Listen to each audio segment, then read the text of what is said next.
do you then really think that we created you in vain, and that you should be never brought back unto us again?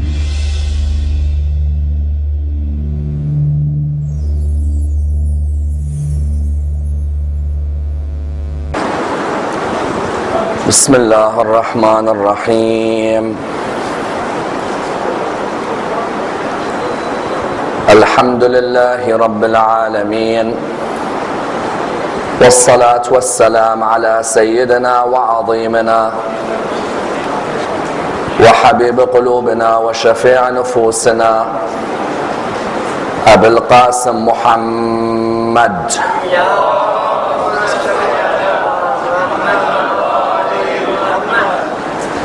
وعلى أهل بيته الطيبين الطاهرين وأصحابه الغر الميامين.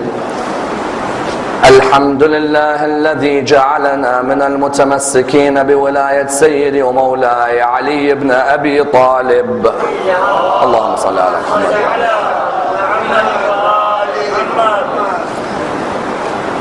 الحمد لله الذي هدانا لهذا وما كنا لنهتدي لولا أن هدانا الله. أما بعد، يقول الله في كتابه الكريم: بسم الله الرحمن الرحيم. قل لا أسألكم عليه أجرا إلا المودة في القربى. The first of our loud salawat in honor of Rasulullah Muhammad sallallahu alayhi wa alihi wa sallam.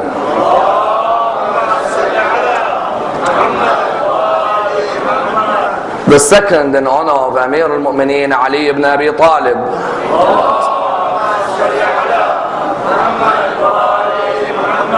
The third with your loudest voices in honor of the Imam of our time, Imam Sahib al-Asr wal-Zaman.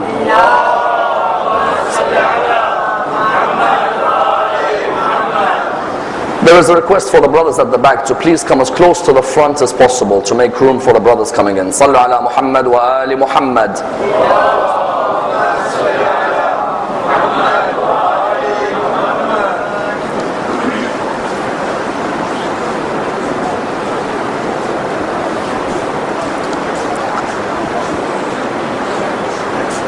Respected scholars, brothers and sisters, Assalamu alaikum wa rahmatullah wa barakatuh.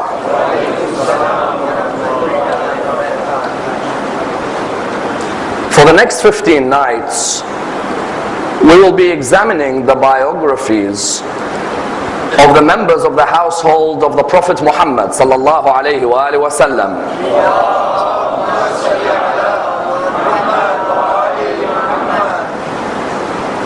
An examination of the utmost importance, one which affects each and every one of our lives, and an examination with a historical basis and a contemporary significance. In Imami theological circles, the members of the household of the Holy Prophet are referred to as the 14 Infallibles, namely the Prophet himself, his daughter Fatima, his son-in-law Ali, then his grandsons Hassan and Hussein, and the 9 descendants from Hussein, namely Ali ibn al-Hussein, Muhammad ibn Ali, Ja'far ibn Muhammad, Musa ibn Ja'far, Ali ibn Musa, Muhammad ibn Ali, Ali ibn Muhammad, Al-Hasan ibn Ali, and the Messiah known as Al-Mahdi, Ajjalallah Farajahu al-Sharif.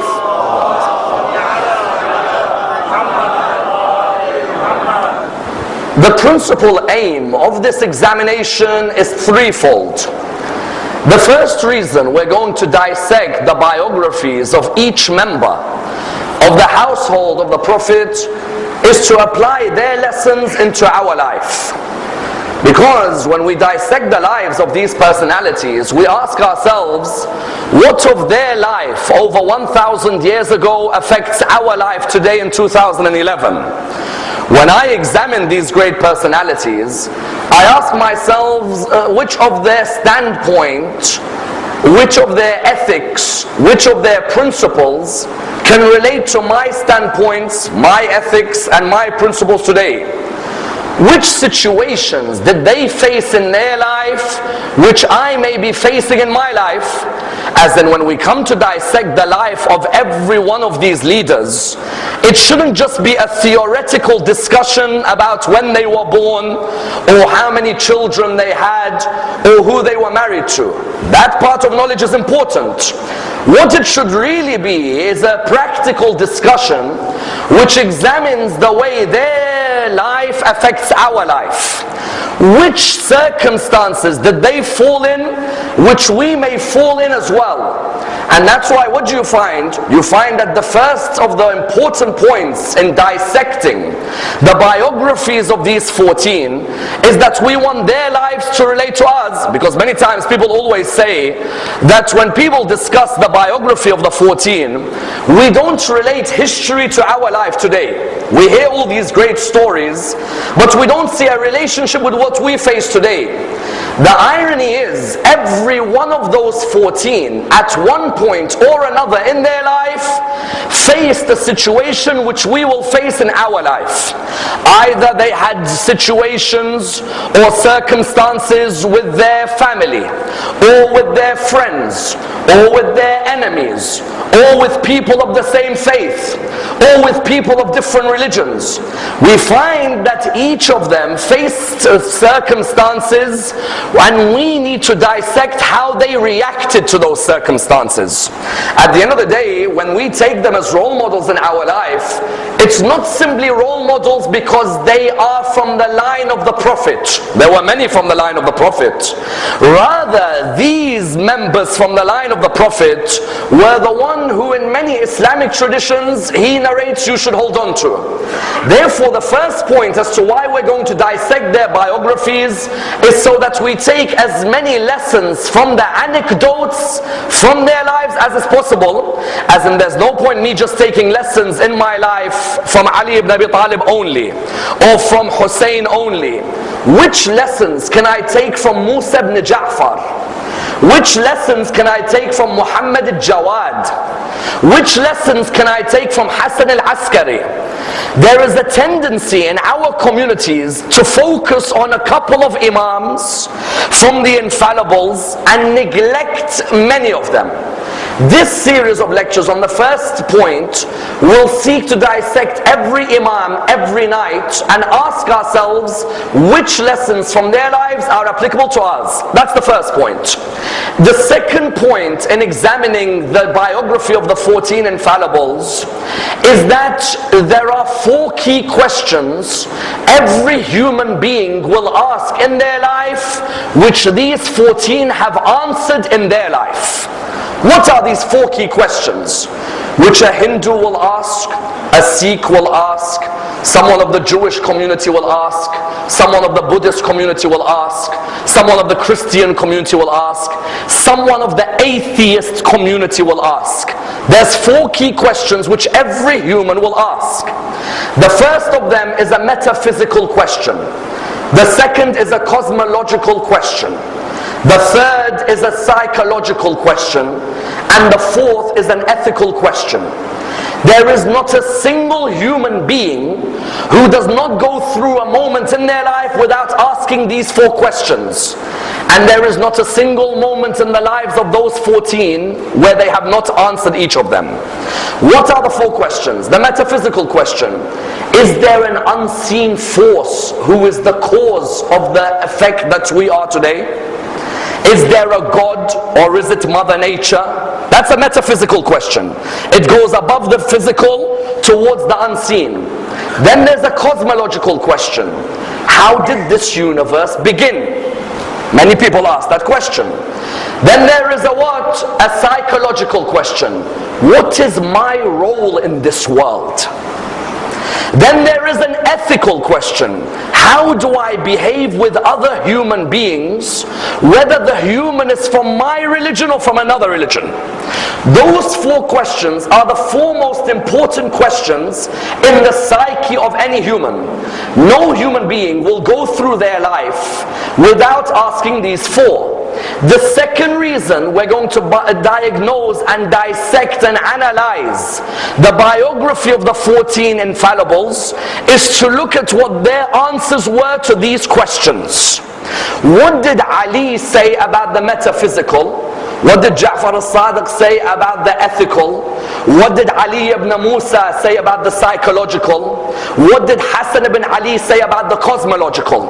The second reason is that we want to see how their holistic approach to the world provides answers for mankind in the 21st century, be mankind a Muslim or not.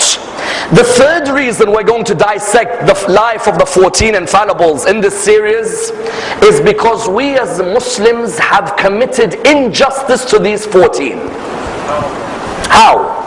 We have cocooned them for ourselves and we don't share them with other religions. How many of us have explained Ali ibn Musa al-Rada's golden medical dissertation to the Sikh community? How many of us have discussed the maxims of Ali ibn Abi Talib with a Buddhist? How many of us have dissected the bravery of Hussein outside of Karbala and then discussed it with a member of the Jewish community? You notice these 14 were not meant for Muslims. Rather, they were the property of every human being. We made them the property of Islam only, and we committed an injustice. As in, how many of us can sincerely say that we've discussed our imams with our non-Muslim brethren? Some will say, okay, I discussed Imam al-Hussein one day with one of my non-Muslim friends. I asked him, how about Ja'far al-Sadiq? Did you discuss him? Or did you discuss Muhammad al-Jawad's knowledge with your non-Muslim friends? When these 14 were chosen as guidance, they were chosen as guidance for mankind, not for Islam. Islam came as a religion to allow for the evolution of the growth of mankind. The role of the 14 was what? Their role was to allow for the growth and the evolution of the human being, but any human being, not just the Muslim being. Notice Gandhi. Does anyone ever say Gandhi the Hindu, or do they say Gandhi the humanitarian? When they look at Luther King, do they say Luther King the Christian or Luther King the humanitarian? What we need to do at the end of this series is take the Imams of Al-Muhammad and the leaders, the infallibles, out of the cocoon of Islam and allow the whole world to learn from their lives, from their principles and from their ethics. Generosity, is it an Islamic principle or a human principle? Patience, is it an Islamic principle or a human principle? Forbearance, is it an Islamic principle or a human principle? All of the traits from these Imams are human principles. Any human being can relate to a patient human being. You don't need to belong to Islam to say patience is a virtue. The third reason we'll dissect their biographies is to allow them to be seen as human role models. That's why tonight, as an introductory lecture, tonight I'd like to focus on one area before I begin tomorrow with the Holy Prophet's biography. Tonight, the first questions I want to ask are questions regarding my methodology in reconstructing Islamic history. And I'd like to ask a number of key questions. Number one, can we reconstruct Islamic history, or is history his story? Number two, how important is intertextuality for us to have a rounded picture of these 14's lives? Number three, what are the sources we're going to use to discuss the lives of the 14? And why is it important that we use our sources and sources from other schools in Islam? Number four, these 14, or indeed these 12, was it a made up notion after the 12th Imam went into Ghaibah? Or is there evidence before the 12th Imam of discussions concerning them?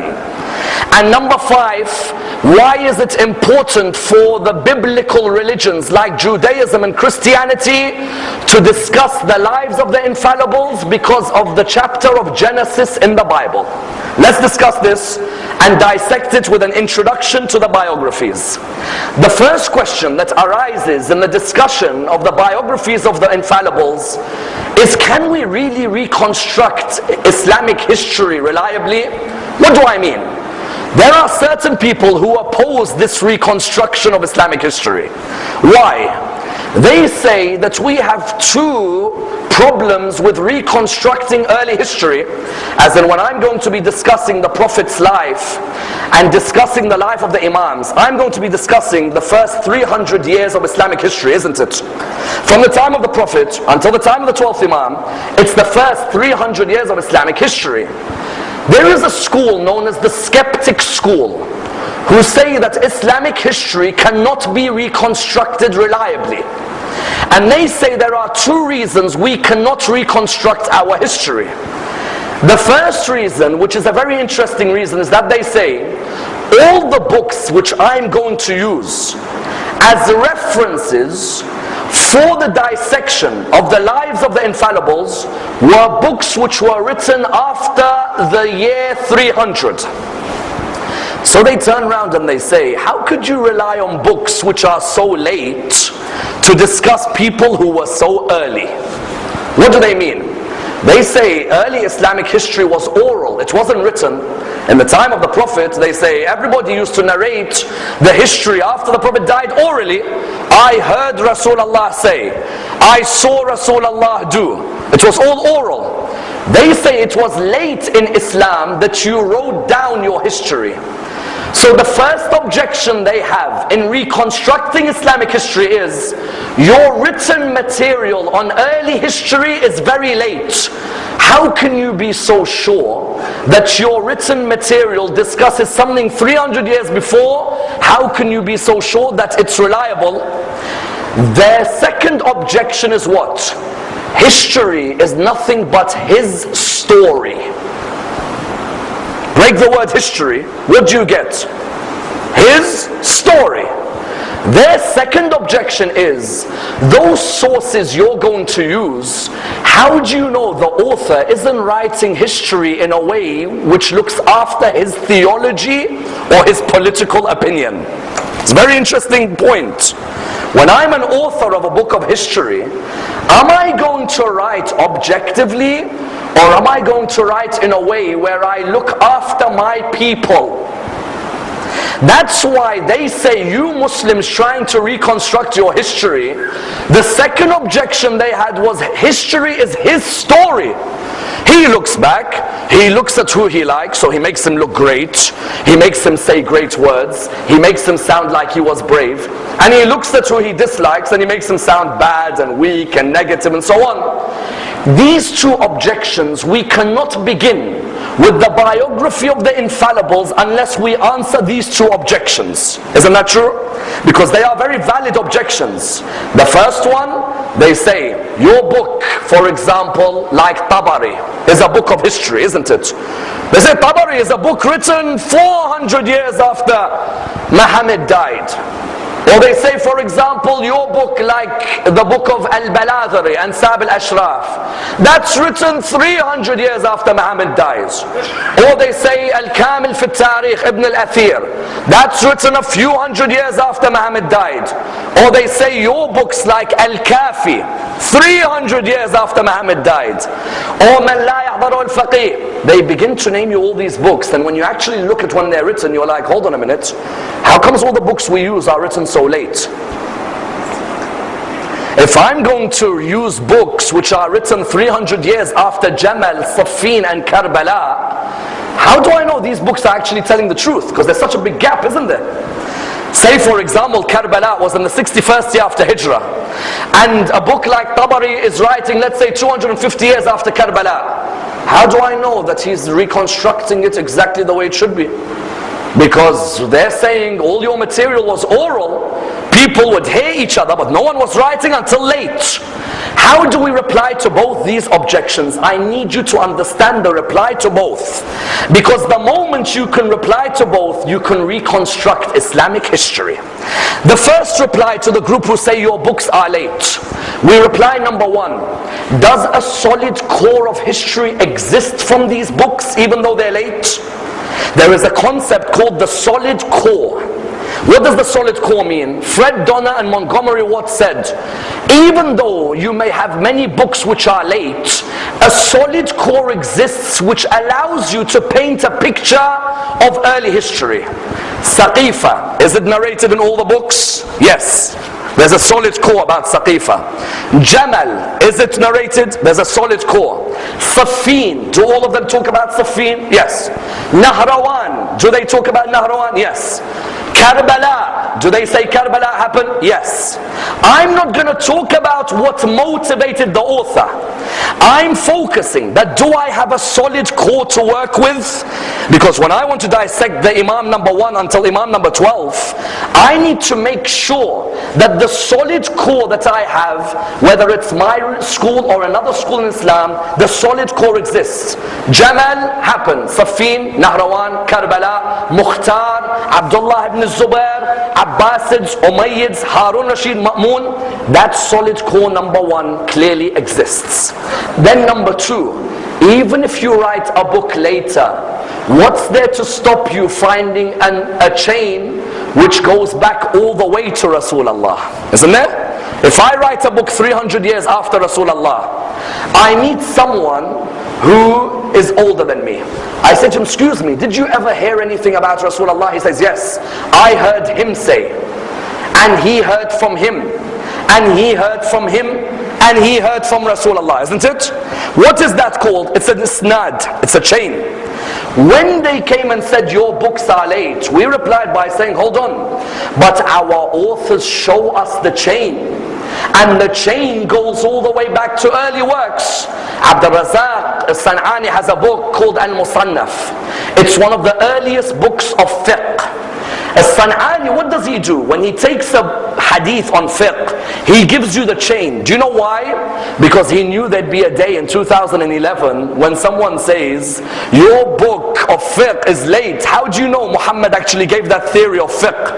San'ani, what did he do? He said, okay, let me tell you how I got this hadith.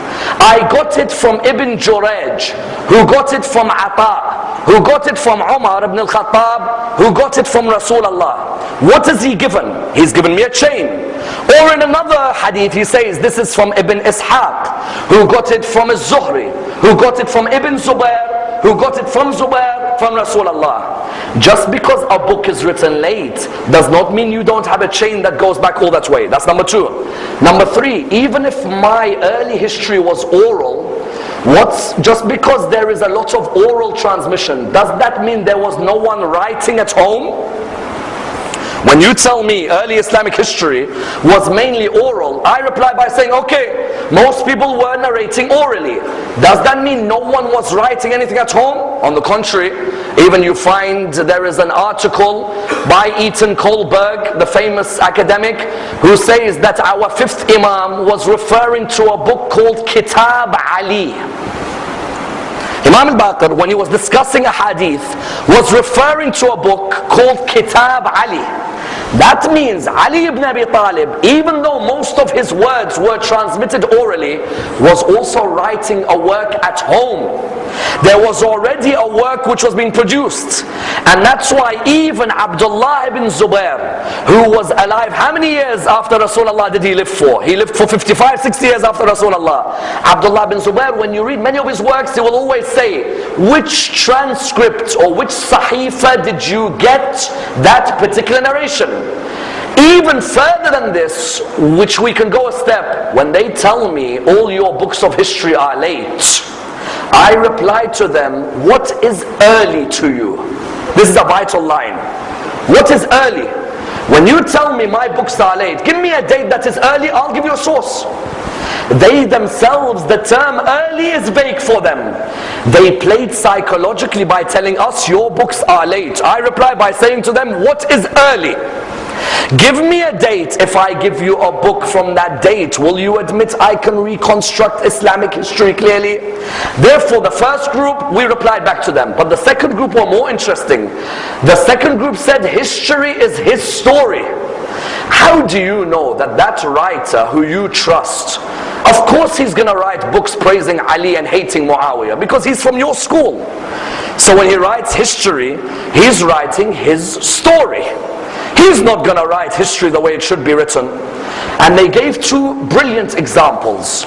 There is two scholars who are famous historians and theologians. One is called Abu Bakr al-Baqillani, and the other is called Ahmad ibn Yahya al-Baladhari. They say that you attack Muawiyah because you say that the books of history say Muawiyah is not a good person.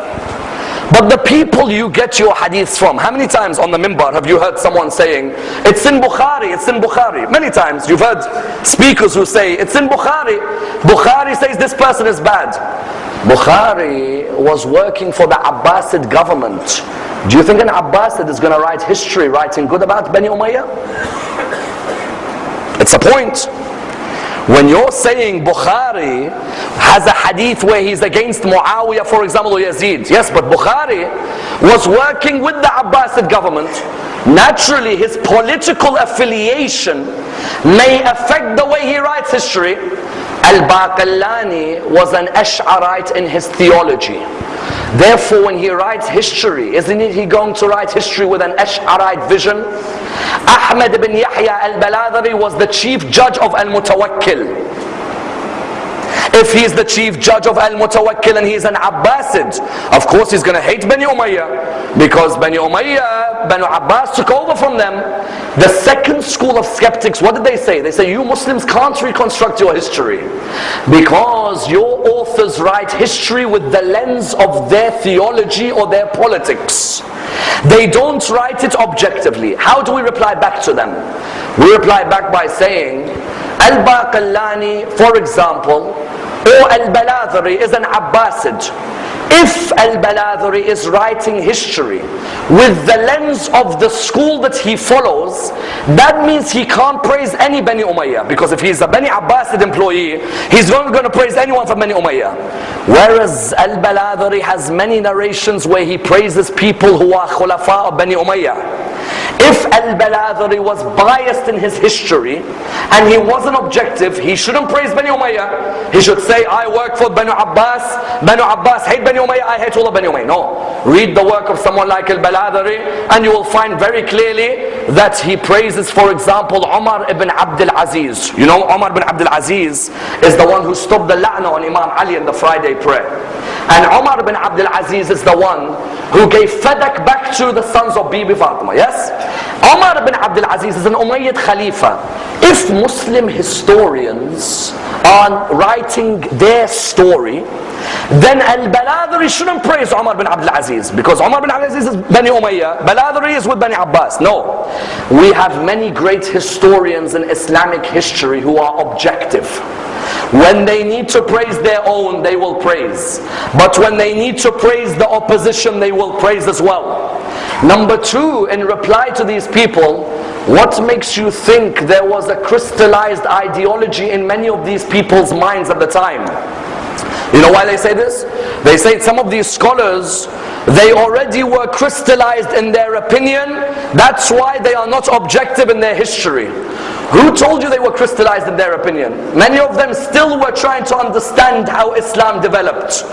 There wasn't such a thing as a prototype, for example, follower of Ahlus Sunnah. There was someone who in his theology was following Ash'ari and in his fiqh was following Abu Hanifa. Can you call that someone who is crystallized? No. In his theology he follows one scholar and his fiqh he follows someone else. In other words, what are we saying? We're saying when someone replies by saying history is his story, we reply yes. There may be moments where a person's opinions affect the way they write their history, but many of our historians are objective. But that leads me on to a theory. If we are going to only use historical sources to discuss the biography of the 14 Infallibles, we're going to find ourselves in a debate which is what? Cyclical. They'll keep coming back to us and they'll keep saying, but it's a book of history and you can't rely on history and history is only writing his story. So do you know what theory we're going to use in the next 15 nights?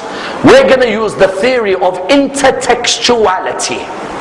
why should I discuss the biography of the Imams only from history? Why don't I use different genres of Islamic literature? Christeva was the person who began the theory of intertextuality. Do you know what she said?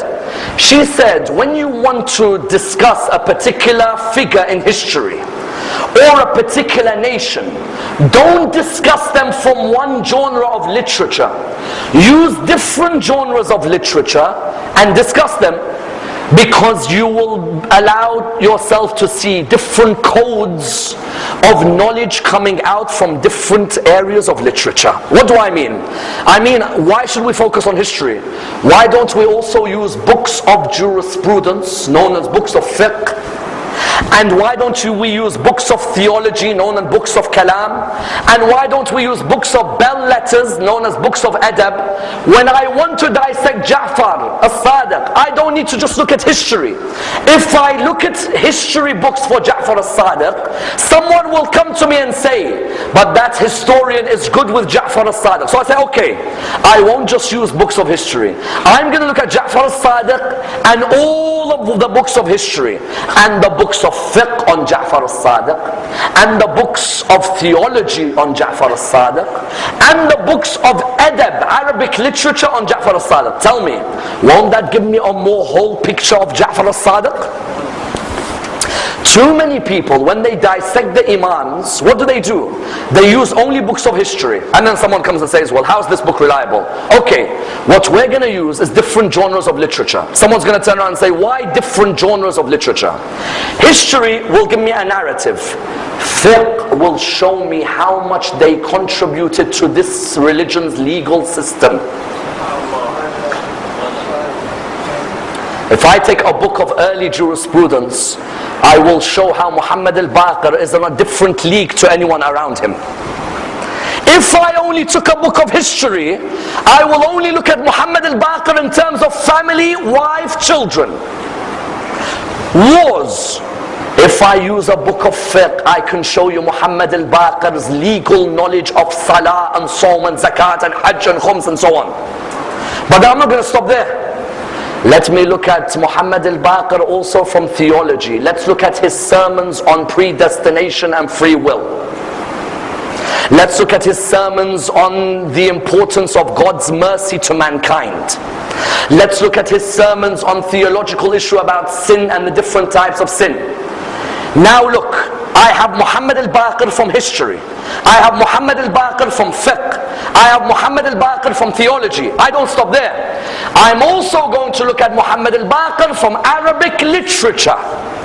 Let's look at the eloquence of Amir al-Mu'mineen from Arabic literature as well. The khutbah of Imam Ali, where he doesn't use the letter alif once. Or the khutbah of Imam Ali, where he was asked, can you give a whole khutbah without using a letter of the Arabic alphabet which has a dot? He gave a whole khutbah without any of the letters with dots. If I use a book of history, Ali ibn Abi Talib will be narrow to a historical figure. Let me show Ali from history, Ali from fiqh, Ali from theology, Ali from Arabic literature.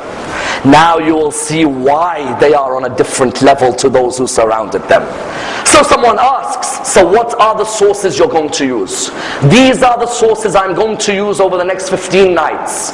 I'm mentioning them so that you may go and do further reading on these sources and allow for a more grand picture of these 14 infallibles.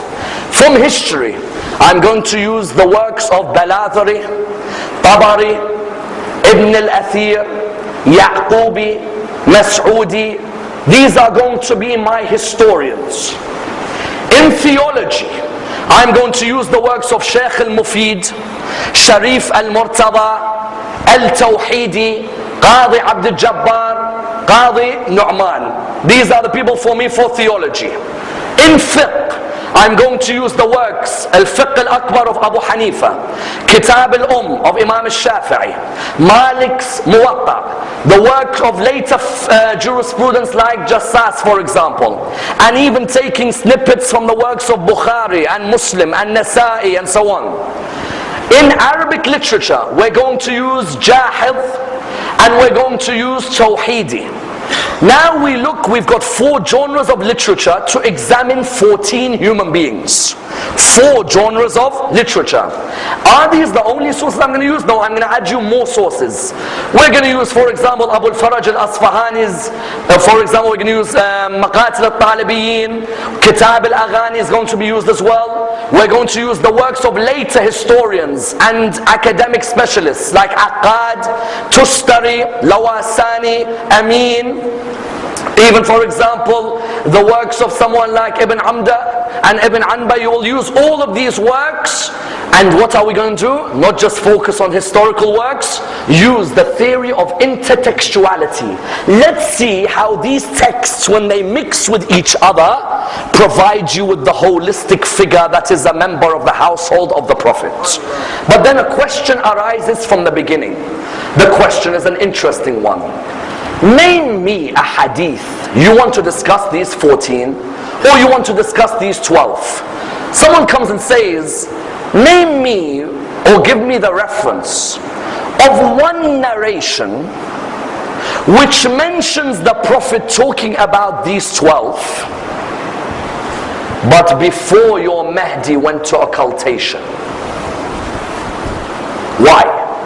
Because there's a theory which is being spread now that the idea of the Infallibles is an idea which was concocted after the Mahdi. Now they have a point in which area? They have a point that it's not easy to find a narration where the Prophet says, these are the 12 Imams after me by name. Someone will say, Sayyid Ammar, it's in Al-Kafi. Yes, but Al-Kafi is written after the Ghaibah. Someone says it's in Man La Yahdaruhu Al-Faqih. It's after the Ghaibah. Someone says, for example, Wasa'il Al-Shia, after the Ghaibah. Bihar Al-Anwar, after the Ghaibah. Yanabi' Al-Mawadda, after the Ghaibah. The theory is therefore that they say that your idea of 12 Imams after the Prophet, you want to discuss them, you don't even have an early narration about the Prophet mentioning them. All your narrations about them somehow come to us after they've all died. Why shouldn't we suspect that someone came later and formed a theory where he picked out 12 and he said that the Prophet said follow these 12? And I tell you, you can go to many scholars, and if you want to do it, play devil's advocate. Go to many scholars and say, Maulana, can you show me a hadith where the Prophet says, these are the 12 after me, and these are their names? But show me a hadith in a book which wasn't written after the Ghaibah, in a book which was written during their lives. The moment you can answer this question, then you can move on with the discussion. And I tell you, it's not an easy question to answer. Because there are many who come and tell you, discuss the Ma'soomeen, follow the Ma'soomeen. Tell him, excuse me, where is the hadith about these Ma'soomeen? Because I see the hadith is very late. He'll say, yes, there is a chain which goes back, which we can give as an argument, no doubt. But give a more simple argument to this area. What is the more simple argument? We do have references which we can build to highlight why we need to discuss these 14 or these 12. First, in the book of Al-Bukhari. Al-Bukhari lived in what time? From 196 Hijrah until the middle of the 3rd century.